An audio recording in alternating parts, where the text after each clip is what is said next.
Hello friends, இன்றைக்கி நம்ம பார்க்க போகிற மூவி என்னென்னா த ஏஜ் ஆஃப் ஆடலைன். இது வந்து ஒரு ரொமான்டிக் ஃபேண்டசி மூவி. இது ப்ரைம் வீடியோவில் அவைலபிளாக இருக்குது. இது ஒரு பியூட்டிஃபுல்லான மூவி. இந்த ஹீரோயின் வந்து 29 இயர்ஸ் அப்போது அவங்க வந்து ஒரு மேஜர் கார் கிராஷில் வந்து மாட்டிக்குவாங்க.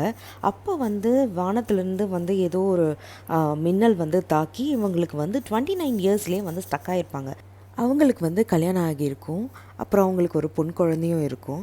ஸோ இவங்க வந்து காலம் போக போக இவங்க கூட இருக்கவங்க எல்லாருமே வயசாவாங்க. ஆனால் இவங்க மட்டும் வயசே ஆக மாட்டாங்க.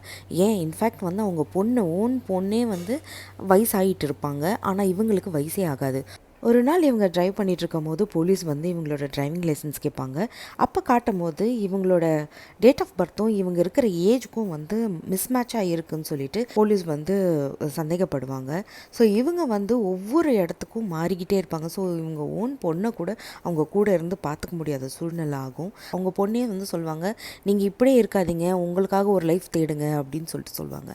ஒரு நியூ இயர் பார்ட்டியில் ஒரு பையனை வந்து மீட் பண்ணுவாங்க. அந்த பையனுக்கு இவங்களை ரொம்ப பிடிச்சிரும்.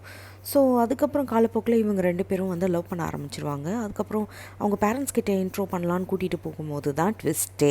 ஏன்னா அந்த பையனோட அப்பா வந்து இவங்களோட முன்னாள் காதலன். ஸோ பார்த்த உடனே ஆடலைன் அப்படின்னு சொல்லுவாங்க. இவங்க வந்து சொல்லுவாங்க, இல்லை நான் ஆடலைனோட பொண்ணு அப்படின்னு சொல்லிட்டு.